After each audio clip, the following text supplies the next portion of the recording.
وعلى آل سيدنا محمد وبارك وسلم. اللهم صل على سيدنا محمد وعلى آل سيدنا محمد وبارك وسلم وسلم. أعوذ بالله من الشيطان الرجيم. بسم الله الرحمن الرحيم. يا أيها الذين آمنوا كلوا من طيبات ما رزقناكم واشكروا لله إن كنتم إياه تعبدون. إنما حرم عليكم الميتة والدم ولحم الخنزير وما أهل به لغير الله فمن اضطر غير باغ ولا عاد فلا إثم عليه إن الله غفور رحيم. صدق الله العظيم. سبحانك لا علم لنا إلا ما علمتنا إنك أنت العليم الحكيم. د دین مخکې د کافرانو مثال یې ذکر که چې د دې مثال داسې دی لکه د زناور څنګه چې زناور اسې آواز اوري خو د هغې آواز په مطلب نه پوهېږي، نو الله فرمایي دقسې هغه انسان چې د خدای په دین ځان پوه نه که، د خدای د دین نه ځان ناخبره او منکر پاتې که، دا زناور دی. بلکې د زناور نه مرته قرآن خراب ویلی دی. نو نن درس کې الله پاک دا خبره فرمایي دی قرآن عظیم الشان کې چې کم ځای کې د یا ایها الناس ذکر راشي نو دغه آیاتونه اکثر دا د مکی دور سره تعلق ساتي، عام خلکو ته پکې اعلاني. دویم دا چې په یا ایها الناس کې چې کله یا ایها الناس راشي اے خلکو، نو د داسې خبر تعلیم الله فرمای چې هغه د تمام دنیا د هر قسم انسانانو دپاره هغه ضروري او اهمیه. لکه د دې رکوع په سر کې الله دا خبرو فرمایله چې یا ایها الناس کلوا مما فی الارض حلالا طیبا. نو گویا کې دغه یو داسې کار دی چې دا د هر انسان دپاره پکې فایده ده. د غلط سیس خوړل دا نه چې مسلمان ته به تکلیف ورکوي او کافر د پاره نقصان دی، خو هغه په نقصان پوهېږي. او یا ایها الذین آمنو چې راشي نو دې کې د مسلمانانو اوس تربیت کوي چې مونږ خو عام اعلان وکړو د تمامی دنیا خلکو تم تعلیم ورکړو، هدایات ورکړو، خو اے مسلمانانو تاسو خصوصي طور غوره خیال وکړئ، تربیت ستاسو ضروری دی. ځکه چې لیا جائے گا تجھ سے کام دنیا کی امامت کا. تاسو د تمامی دنیا به اوس لیډران یې، د تمامی دنیا به حکمرانان یې، تمامی دنیا ته به د الله د دین بیانوي. نو لومبې تربیت ستاسو په کار دی. نو ګوره دا خبره مخکې ذکر شو د رکوع په سر کې، خو دلته الله پاک دوباره وکړه چې ګوره اے مسلمانانو تاسو ګوره ډېر پاک سیز د اکل حلال، د حلال سیز د خوراک ګوره ډېر احتیاط وکړي. او د انسان په ولایت کې چې دته ولایت ملو شي دی د الله ولی جوړ شي. او خاصه موږ په خوله باندې هر چاته ولی ولی ولی دا خاصه موږ یو عادت ګرځېدلی د الله ولی د الله ولی. ټیک دا خبره څه خرابه خبره نه ده، خو د الله ولی جوړېدل دا څه معمولي خبره نه ده، دا څه اسانه خبره نه ده. د هغې دپاره ډېر مشقت او په هغې کې لومبې خبره دا ده چې خپله زندګي 100% په سنتو برابرول، په مستحباتو برابرول یوه خبره. دویمه خبره دا ده چې په خوراک کې انتهایی احتیاط کول، چې حرام خو ډېره لرې خبره ده چې شکی چې کم دی خېټه ته لاړ نشي، شکی سیس. ځکه چې حدیث کې راځي کل تقی نقی فهو آلی، هر هغه انسان چې د حرامو نه ځان ساتي او د شک د چیز نه ځان ساتي، دا زما بچی دی، زما اولاد دی. اتا اوس ته کله کله دا خبره عرض کوم امام شافعی رحمت الله علیه چې کله سبقونه برابر شو خپل وطن ته راغی او دې کې ډېره موده تېره شوه، نو اسې یو ځل زړه اوچت شو چې یاره زم د دې خپل استاذ محترم خبر لزم، سلام لازم چې دعا راته وکړي. دا ډېر اوچته خبره ده. د خپلو اساتذه کرامو انتهایی ادب احترام،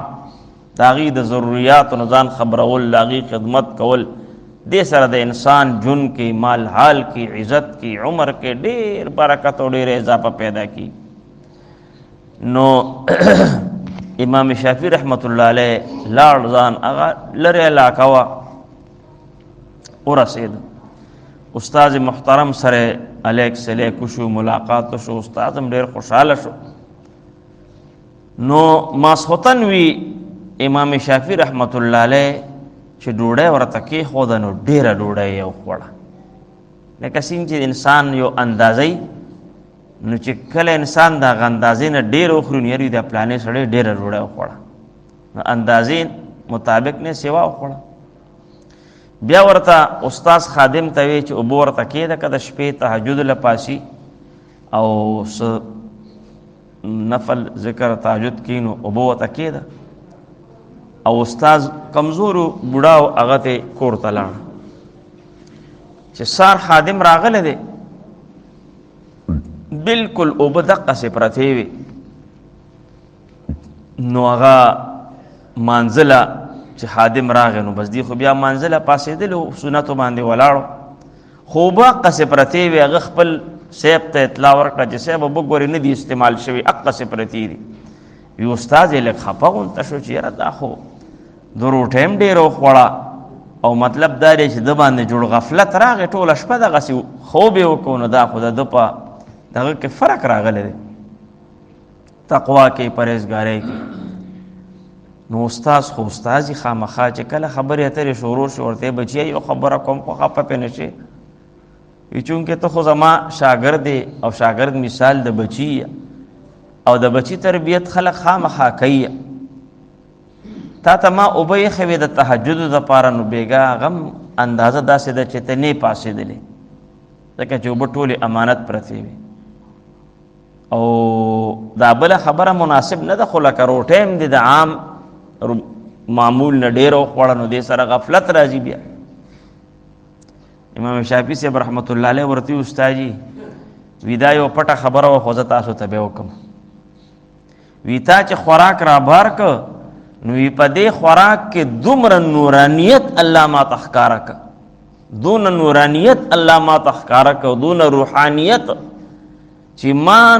دومره خوراک وکړو، خو نور مې ذهن و په معده کې، ما وی چې دا هر څه زه وخورم. او هغې خوراک برکت دا و، هغې په ما غفلت را نه وسته. د هغې خوراک برکت دا و چې ما قرآن پاک کولو کو، تلاوت مې کو، نو په یو آیات مې نظر ور برابر شو، د هغې آیات نه مې تقریبا 300 مسائل راویستل، او د سحره پورې ناستو، او داسې مسائل مې راویسته چې په دې دونه عمر کې هغې باندې زما دماغ نه دی برابر شوی. الله پاک د دې خوراک هغه دونه برکاتو چې هغې سره زما دماغ دومره کولو شو چې زه د سار د پوه شوې په شپه باندې نه یم، او د سار بانګې را باندې ووې، او ما د هغې نه چې کوم دی استنباط وکړو. دا ده حلال خوراک. نو په ولایت کې الله ته په رسېدو کې لومبی انسان دپاره د خوراک اهتمام ضروري دی، چې دی انتهایی چې کوم دی سوچه خوراک او صحیح خوراک وکړي.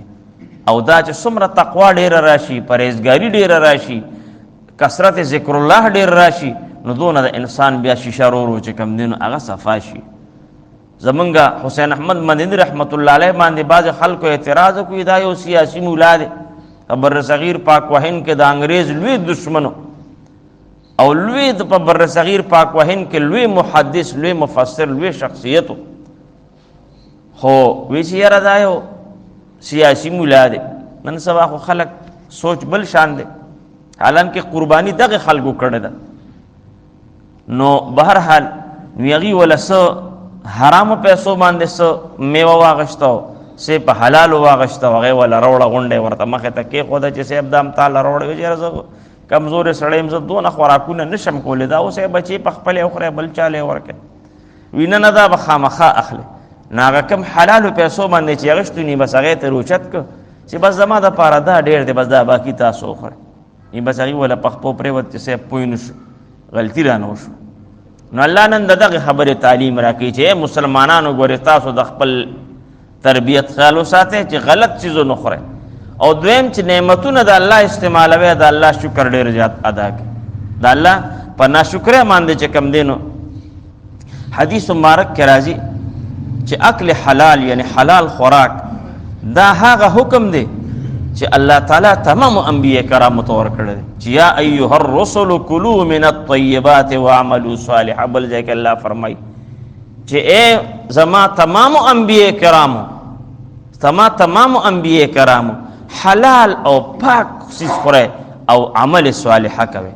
نوی اصل کې الله تعالی چې کوم شیزونه منع کړی دا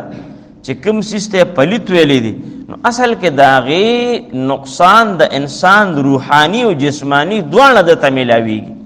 دا الله موږ سره زیاتې نه کوي چې ګنې بس چیزونه را باندې اسی بند کړی دي، خدای ته ته نقصان دې ځکه بیان کړی دي. د دې وجنه په دې آیاتونو کې د حرام خوراک نه ډېر ممانعت شوی دي چې حلال او طیب چیز خوره پاغه باندې د الله تعالی شکر وباسه. ځکه چې حرام چیز سره ستا اخلاق خرابېږي، ستا عباداتو کې ذوق نه پیدا کېږي، ستا دعاګانې نه قبلېږي، او حلال خوراک سره نورانیت پیدا کېږي، خشته اخلاق پیدا کېږي، په عباداتو کې چې کم دی نو زړه لګي، د ګناهونو نه زړه یریږي، دعاګانې قبلېږي. او بل دا چې تمام انبیاء ته الله د دې خبرې تعلیم او حکم کړی. زمونږه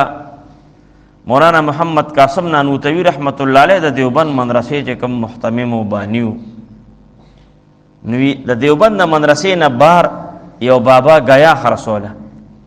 ناغه په پکال پس یو پیرا د دارالعلوم دیوبند تمام علما او ته دعوت ورکو، دعوت به ورک په خوا د خلکو دی علما سره ډیر محبت. ناغه وی مولانا محمد قاسم نانوتوی رحمت الله علیه یو پیرا تاسو کو چې هغه بابا باغ ډوړې کله کوي سروز پسې بیا تاسو کو نی بیا ورته بازي مرګور وی چې سبي ورس کو تاسو خو د خوراکوم شوقینه پچی غون ته خوراکو کې خوراک کول هم نشي او د خوراک شوقیم نه او داغه د ډوړې تاسو کو داغه ډوړې خو سنامي ګرامي ډوړې نی معمولی غون ته کمزوري غون ته پروګرام وکي تاسو له غړ غړ دعوتونه خلک کوي خو تاسو نه قبلوي نه خورئ خوراک نشي کولی. وی هغه وی چې دعوت سره مې سکار نشته، خداغه هغه مال دومره حلال او دومره سوچه دي او دومره په اخلاص هغه موږ له دا ډوډۍ وکي چې هغه کله ډوډۍ وکي او زه هغه ډوډۍ اخرم نو شپږ میاشتو پورې ماته په عبادت کې یو ناشنا غونته خوند بیا ملاویږي. د شپږ میاشتو پورې دا د هغه خوراک برکت دی چې کې اخلاص هم ډیری او سوچه حلالي. دا دومره ضروری خبره ده. نو ځکه الله فرمای او بیا ورپسې الله پاک په بل آیات کې منع کړی ده چې د مردار نزان بچ کې، د وینې سکلو نزان بچ کې، د غوښې د خنزیر نزان بچ کې، دا خبره ده نزان بچ کې. او کدا سي یو وخت په انسان باندې راشي چې دې د لوګي لمري او دته حرام خوراک ملاويږي نو بالکل دې دغه حرام خوراک وکي خو دومره به وکي چې د مرګ نه به بچ وی کداغه ټایم کې د اونک دې د خدای په نيز مجرم دی. وی دا تقوا کې ناراضي ځکه چې دا بدن وی د الله امانت دی او دغه ټایم کې تا ته الله اجازه کړې ده چې اوخره چې د مرګ نه بچ شي ته ولې مرګ لزان ورکې. نو بهر حال چې دینو الله تبارک وتعالى نن دغه تعلیم ماترا کړی ترجمه ته خلک یا ایها الذین آمنوا اے مومنانو کلوا خره من طیبات د پاکیزو سيزونه. نن یو بزرگ سره زناستم ډیر مزیدار سړی و سره ناستم خشته خبرې کوله نو هغه وی الله رب العزت په دې خپل مخلوق باندې ډیر خپکیږي وی دومره په خپکیږي چې وی د دې خپل مخلوق د بچ کېدو د پاره د دې د اصلاح د پاره د دې په لار راوستو د پاره د خپل محبوبانو پیغمبرانو جرګې دی پسې راولېګل، د انبیانو جرګې ور پسې راولېګل او دی تاسو خیال وکړئ چې بعض وخت کې جرګمار لاړ شي د چا ځای ته خلک یې څومره قدر کوي څونه عزت کوي که خبره یې نه مني که جرګه نه مني خو خلک یې ډېر لوی قدر کوي وایي دا جرګمار دي او چې بیا بېعزتي وشي نو بیا هغه جرګمار اړو راځي نه یاره دا خو زمونږ یو پیر هم بېعزتي وشوه بیا وشوه د هغې انبیاء کرام چې د الله تعالی د طرفه هغه جرګمارو د الله تعالی د طرفه هغه دعوت ورکوونکو خلکو یې بېعزتي مو کړه رسوایي یې مو کړه ویم وخل شیدان ام کړه او بیا هم ورته هغې ویې خیر دی خو د الله تعالی طرفه چې ما تعالی کومه جرګه او کوم مینت راوړی دی نو دا ومنه انسانه دا ومنه زه ګورې ستا دپاره تا نه څه غواړم نه د نه پیسې غواړم نه د نه ډوډۍ غواړم نه د نه حکومت غواړم خو چې الله تعالی د طرفه تا ته کوم مینت ما راوړی دی نو دا مینت اوس ومنه ګورې اوس درته الله د مینت په شکل خبره کوي زم درته کوم خو ګورې که د دې مرګ نه واوړی دی نو بیا به ګورې مینت ته کوې بیا به هغه مینت نه قبلیږي څه خشته الله دی څه مهربان الله دی څه مشفق الله دی لیکن د دې دونه خبرو باوجود نن د مسلمان په زړه دومره ځنګل ولاړ دی چې سار شي او ماښام شي دې خدای ته سر ښکته نه کړي بس جي بس زه په نیت ډېر صفا یم اړه مې ډېر صفا دی اگر چې مونځ نه کومه دا خو ستا په اړه ځنګل ولاړ دی ځکه مونځ نه کوې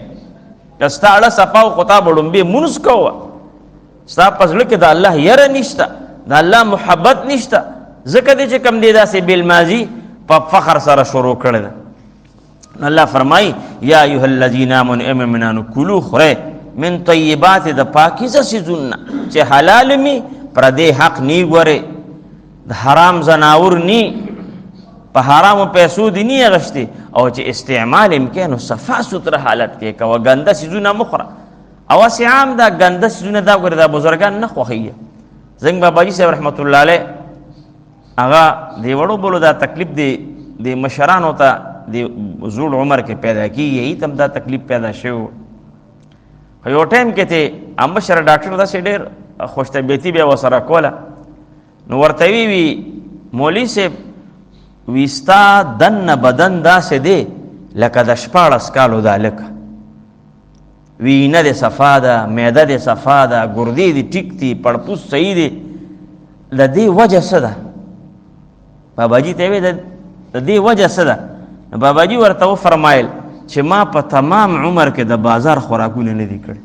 په تمام عمر کې او که کورم زه کوم نو زه ګډ وډ خوراک نه کوم چې بس یو موبرو دا لکه مونږ چې ښه نه بس دا پکوړې او دا سموسې او دا څیزونه خو زما په خلی په عمر کې نه خوړم بس ساده خوراک به معمولی تړکه مړکه به ورته کول او بس یو څیز به یاره هغه ډاکټر په بیا هغه نورو کشرانو ډاکټرانو ته بیا داسې لسته منټه لیکچر غونته ورکړه چې ګوره دا دومره اهم او ضروري څیز دی دومره اهم او ضروري خبره ده چې نن د ده په بدن کې هېڅ بیماري نشته بس دغه بوډاوالی یو خپل انسان وي چې نمرې چې زوړ شي آخر به عمره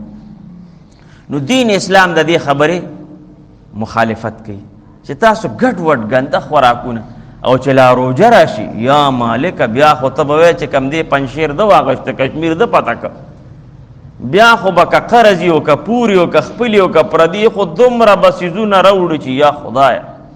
تا خو پرېږده یو پوټې ورله دمه ورکه دې مشین لکه نه یو پوټې دمه ورکه خو دومره مال مونږ ور واچو چې هغه د پېشمني پورې هغه معده غریبه چې کم دی زړه یې پې ستړي شي خو هغه اکثر کله خېټه خرابه شي او کله الټی شروع شي ځکه چې هغه مال دومره مونږ ور واچو چې بس یاره روژه مې نیولې ده نه دومره الله فرمایي پاک څیز خوره ګډ وډ څیزونه خوړل نه دي پکار ما هغه رزق ناکم چې درکړي دي مونږ تاسو ته چې ته خورې ګورې دا هم ستا نه دي الله فرمایي دا ما درکړي دي هسې نه چې وایې چې دا خو زما ګټه ده ما ګټلي دي نه دا به نه وایې ګورې دا ما درکړي دي نو چې ما درکړي دي نو وشکرو لله شکر وباسئ د الله شکر وباسه چې خدای شکر دی چې ماله دې ډوډۍ راکړه ماله دې اوبه راکړئ ماله دې جامې راکړئ ماله دې روزګار راکړه ماله دې 200 روپۍ جیب له راوستې هر وخت د الله شکر وباسه ان کنتم کچرې تاسو ایاهو دې الله لره تعبدون عبادت کوونکي کچرته تاسو د الله عبادت کوونکي په صحیح معنو کې نو د الله شکر وباسه خپل مټو ته ګوره مه چې دا خو زه ګټم دا زما مټې دي دا زما طاقت دی ګورې دا ونه وی انما خبره دا ده بله نه ده حرم علیکم المیته حرام کړی دی الله پتا سو باندې مردار میتا مردار هغه زناور هغه حلال زناور مردار خو چې کم حرام دی خو به تاسو مردار دی خو هغه حلال زناور چې چا ولا مړې توکړه لکه څنګه انګريزان بس په مړې ولا زور کی مړې ولا توکړه صح زخم په چاوله کو داغې نه مړ شو د بره بلندې نه چې کم دی رو غرزید ټکر ولا سیسی ورک او دې مړ شو دا ټول چې کم دی په میته کې راځي بل درنده چې کم دی نو هغه اوشلو هغه دا ټول دی کې راځي د الله نه علاوه په د بل چانوم واغشته شو دا په دې کې راځي د دې نه علاوه د مفسر لیکلي دي چې یو حلال زناور دی خو هغه په قابو کې نشي راتله قابو کې نشي راتله نو کاغه د لری نه په یو تیر سیز باندې زخمی کو نو دا کافی دی د تیر سیز باندې بس گزارې په کو بسم الله الله اکبر خو تیر سیز پاغه زخمی کو او داغه نه هغه مړ شو نو وی دغه کافی دی خو که په ټوپه کې وویشت نو وی د لپاره ذبح ضروري ده د به ذبح کوي ځکه چې دغه چې کم دی د ټوپک ګولې چې کم ده نو دا تیر نه ده دا صرف په زور سره ځي د پس ورستو چې کم دی د بارود زوري نو په هغه زور سره دی رواني نور دی چې کم دی که دغه سي پسیز راکاږي نو دی پرې کول نه کوي نو لہذا په دې کې وی چې دی نو یا په کاڼي باندې دی وویشته زناور په بل څه دی وویشته نو د حلالول ضروري دي که حلال دی نه که نو دا بیا مرداریږي بهرحال نو دا ټول په میته کې راځي چې مردار حلال زناور هغه مردار شو نو اوس خو چې داسې ما په خپله چې کم دی نو دوه ځایه داسې لیدلي دوه ځایه یو په رستم کې یو کسو د هغه د چرګانو فارم نو ما ته په خپله وی ډېر مخکنۍ خبره ده د 1998 خبره ده نو ما ته وی یو کال رانه چرګان ټول مړه شو ای مردان ترالم میړو مې دلته هوټل سره خبر وکړه ټول مردار شو هوټل سره مې خبر وکړه هغه ټایم کې په 1998 کې به 20 روپیا چرګ به وی درنوالم بس بوجه مې ته ډکه کړو بس یغله مې وړ یغي په ډېر خوشاله شو چې ایله چې کم دی د واري شیز میلاو شو د واري شیز میلاو شو کنه او یو مې یو کټی لیدلو نو هغه ما ته هغه کس وی راشه ودا مردار دی ښا ودا مردار شوی دی د بوجه کې بند ک او ودا د اوس مردان ته وړل ته خرڅي ی خبره د دې خپل گاګ دی خپل هوټل دی خپل قصابان دی هغه چې کم دی بیا ردی نه اخلي او مسلمان بیا سووي یاره بس ډېر زیات ته ګټې سیز راته میلو شو ګټې میلو شو خدا ګټه بستا دې سر لم یو ورځ رو غورځي دا سر بم په دل بیا ورانو جاړ کی بیا بس کوي نو دغه ته مې ته وي ښا ودما او وینه بدون کی دم مسفوح وینه سکل چې کم دی دې سره انسان کې درندگی پیدا کیږي زناورتوب پیدا کیږي او دې سره زړه سختيږي دا کم زناور چې ماتون کی دي لکه شرمخ شو پړانګ شو وزمرې شو دې نور زناور ماتي نو دی وسره دا وینه وسکی چې وینه وسکی نو دا هغه سره د په دې ځل کې دا بیرحمی او دا سخواله پیدا شوی چې دی بیا اله نه کوي پچا باندې نو د دې وجنه الله فرمای وینه سکون کې دا حرام ده دویمه خبره ده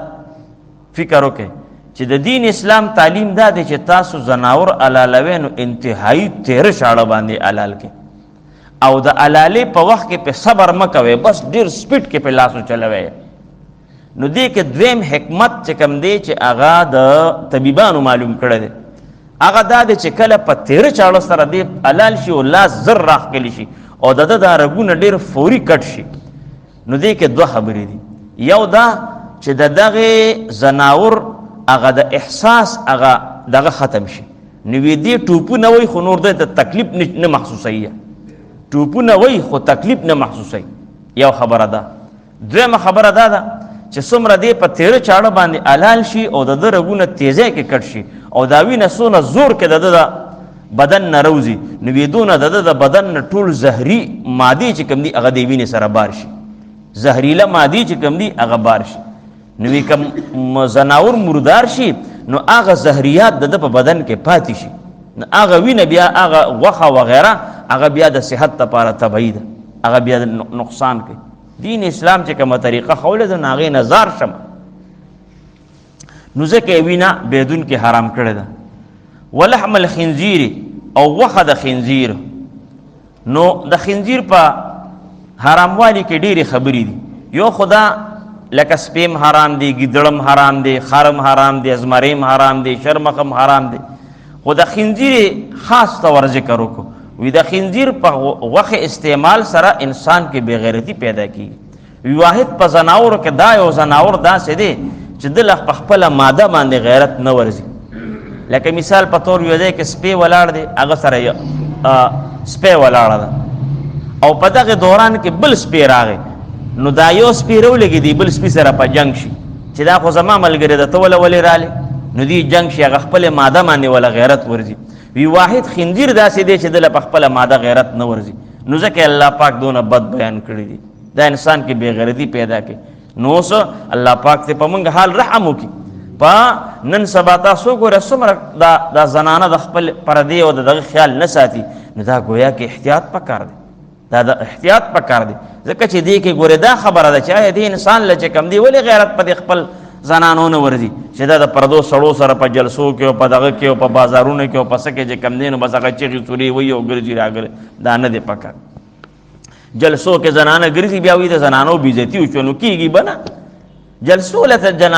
زنانه د کم ځای نه رالی هلکان ختم شو. ولحم الخنزیر او غوښه د خنزیر. نو یو دا خبره. دویمه پکې دا خبره ده چې هر کله وي چې قیامت را نږدې شي او جناب عیسی علیه السلام تشریف راوړي،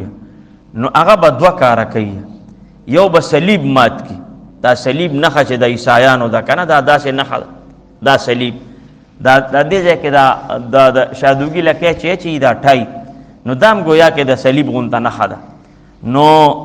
ځکه چې هغې خو وایي دا مونږ ځان ته پانسي اچولې ده، ځکه چې عیسی علیه السلام پانسي شوی دی والعیاذ بالله، مونږ هم ځان ته پانسي اچو. و دا د هغې مذهبي نښه ده، د دې استعمال حرام دی،